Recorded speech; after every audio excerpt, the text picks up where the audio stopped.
Hello, civil engineers. Myself Rahul Kohli. I'm corporate trainer for you. I welcome to Reinforce Digital Platform. तो जैसे कि पिछली video में मैंने आपको कंस्ट्रक्शन इक्विपमेंट्स एंड मशीनरीज के बारे में एक सिर्फ ओवरव्यू दिया था कि कौन सी मशीन कहाँ पर यूज़ होती है। आज मैं उसी मशीन में से एक मशीन आपके लिए लेकर आया हूँ जिसके हम पूरा स्पेसिफिकेशन के साथ बात करेंगे कि वो मशीन कहाँ पर यूज़ होती है, कैसे यूज़ होती है, और पूरा डिटेल में समझाऊंगा कि उसका रेंट क्या होता है, उसका आउटपुट क्या होता है। तो सबसे पहले हम बात कर लेते हैं। जो हमारी पहली मशीन है वो है बैकहोई लोडर। जैसे कि आप देख रहे होंगे जेसीबी का आपका एक बैकहोई लोडर है। सबसे पहले मैं बता देता हूँ कि जेसीबी, मैंने पिछली वीडियो में भी आपको बताया था कि जेसीबी सिर्फ एक कंपनी है जो 1945 से इस्टेब्लिश है और कंस्ट्रक्शन के इक्विपमेंट्स बना रही है, इसलिए ये इतनी फेमस है। इसका जो मेन जो नाम है वो है इसका बैकहोई लोडर। ठीक है, तो ये सबसे पहला आता है हम इसकी फ्रंट बकेट के बारे में। ये आपका फ्रंट बकेट होता है, ये आपका बैक बकेट है, ये आपका कैबिन होता है जिसमें ड्राइवर बैठ के ये सारा मूवमेंट करता है। फिर चलते हैं इसकी स्पेसिफिकेशन के बारे में। पहले देख लेते हैं कि ये कौन कौन सी कंपनी इस मशीन को बनाती है। सबसे पहले आती है आपकी जेसीबी, फिर आती है टाटा हिताची, फिर आती है आपका एसीई, फिर आती है आपका महिंद्रा कंस्ट्रक्शन इक्विपमेंट, फिर आती है कैट। ये सारी कंपनीज बैकव्हील लोडर बनाती है, पर ज़्यादातर फेमस कौन सी है वो है आपकी जेसीबी, क्योंकि ये बहुत पहले से काम कर रही है। फिर देखते हैं हम इसका स्पेसिफिकेशन के बारे में। मैंने एक मॉडल लिया है जो सब ज़्यादातर फेमस है, ज़्यादातर लोग इसी का यूज़ करते हैं, वो है आपका 3DX अल्ट्रा। जैसे कि मैंने बताया था कि इसका जो बैक बकेट कैपेसिटी है वो आपका यहाँ से रेंज से शुरू होता है, वो होता है 0.06 से 0.09, फिर आता है आपका 12, फिर आता है आपका 18 पे। अलग अलग साइजेस और भी आते हैं, जैसे कि आपका ब्लेड आता है, वो अलग कैटेगरी में आता है। फिर हम बात कर लेते हैं इसके फ्यूल टैंक के बारे में। फ्यूल टैंक कैपेसिटी जो होती है हमारी वो होती है 128 लीटर की। इस बैकव्हील लोडर की सबसे ज़्यादा डिमांड इसी मॉडल को लेकर है। फिर इसका अगर हम डीजल कंजम्पशन की बात करें तो डीजल कंजम्पशन क्या है, 4.5 लीटर से 5 लीटर पर आवर पे। कंपनी क्लेम करती है कि 4.5 लीटर पर आवर ये काम करती है, बट अगर आपका हार्ड रॉक आता है या फिर मशीन पे प्रेशर आता है तो ये 5 लीटर 5.5 लीटर तक भी पहुंच जाता है। फिर बात करते हैं इसकी फ्रंट बकेट कैपेसिटी पे। वो है आपका 1.3 क्यूबिक मीटर से। इसमें बहुत वेरिएंट आते हैं, आप उसमें से एक का जो कैपेसिटी है वो मैंने यहाँ पर आपको शो की हुई है। फिर आते हैं हम मंथली रेंट के बारे में। मंथली रेंट इसका होता है 80,000 रुपये। 80,000 रुपये से लेके 1,20,000 रुपये, 1,30,000 रुपये, जैसे भी उसकी स्पेसिफिकेशन होती है, साइट का स्पेसिफिकेशन होती है, ये उस हिसाब से डिसाइड होता है। मिनिमम चार्जेस इसके 80,000 रुपये हैं।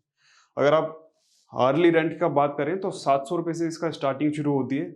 अलग अलग जगह पे अलग अलग रेट हो सकते हैं, जैसे दिल्ली का कुछ और होगा, मुंबई का कुछ और होगा, गुजरात का कुछ और होगा, तो ये उस हिसाब से घटता बढ़ता रहता है। घटेगा तो नहीं, बस बढ़ता ही रहेगा, क्योंकि 700 रुपये बहुत मिनिमम है।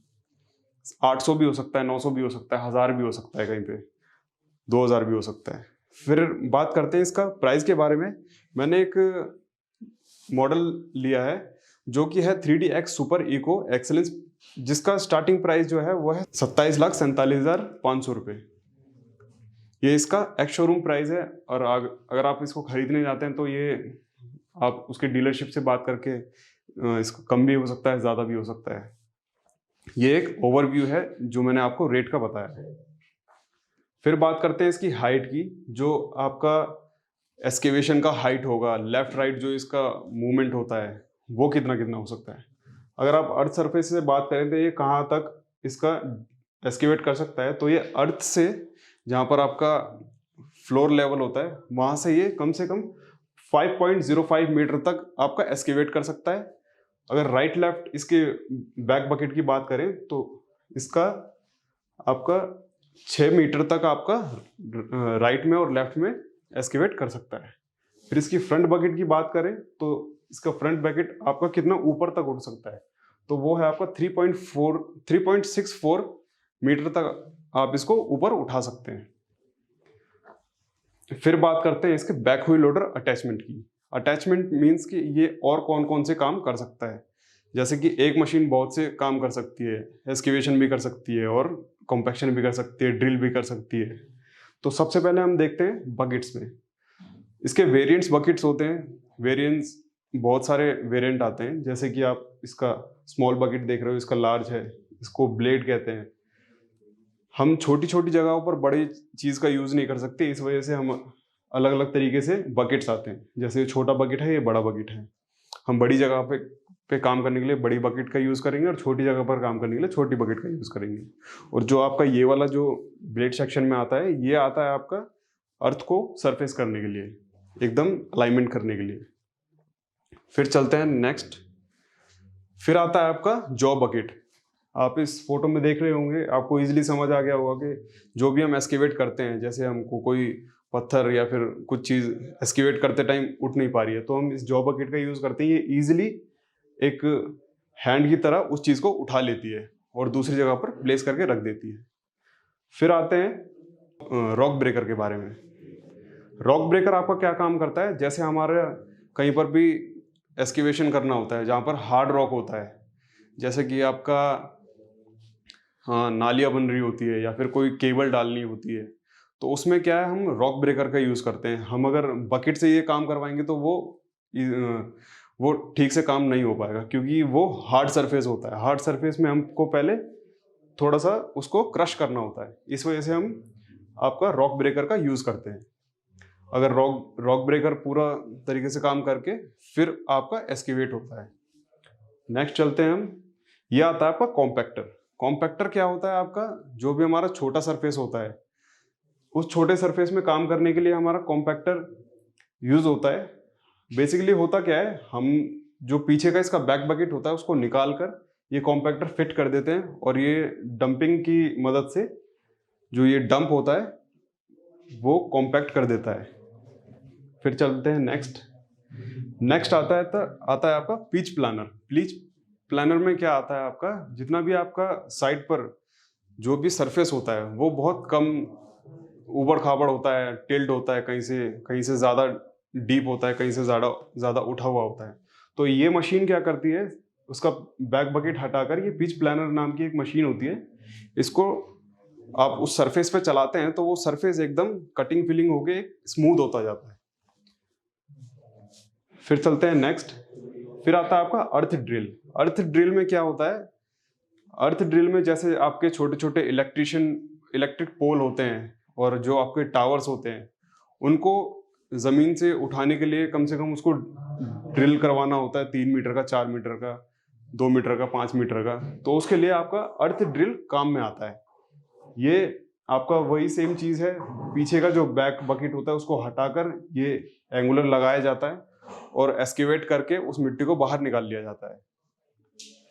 और आपका इजीली जो इलेक्ट्रिक पोल होते हैं या फिर कह सकते हैं जो आपके टावर्स लगने होते हैं, उसके नीचे जो फाउंडेशन होती है वो इसी मशीन से काम की जाती है। फिर नेक्स्ट हम बात करते हैं एचडी पोर्ट होल स्वीपर का। जैसे कि आपने देखा होगा कि रोड पे हमारे बहुत सारे गड्ढे होते हैं, उनको फिल करने के लिए हमारे सबसे पहले यही काम होता है कि हम उसको पहले अच्छे से क्लीन करेंगे। जब तक हम उस गड्ढे को क्लीन नहीं करेंगे तो जो फिलिंग के लिए जो मटेरियल आएगा वो अच्छे से वहाँ पर कॉम्पैक्ट नहीं हो पाएगा, वो सॉइल से अटैच रहेगा और जो वॉइड्स होते हैं वो अच्छे से कॉम्पैक्ट नहीं हो पाएंगे, मतलब कि देखा जाए तो वो अच्छे से काम नहीं कर पाएगा। इसलिए हम उस चीज़ को पहले स्वीप करते हैं कि वो जो आपका गड्ढे का जो सरफेस होता है वो पूरा साफ हो जाए, तब जाके उसमें मटेरियल काम कर पाएगा।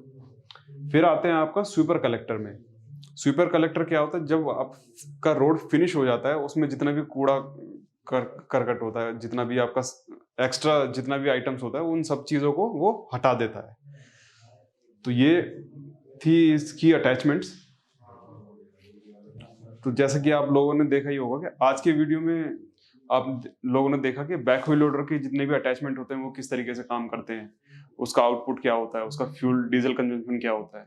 तो फ्रेंड्स आज के लिए बस इतना ही। हमारी वीडियो को लाइक कीजिए, अपने सिविल इंजीनियरिंग दोस्तों के साथ शेयर कीजिए और चैनल को सब्सक्राइब करना ना भूलें। Thank you so much.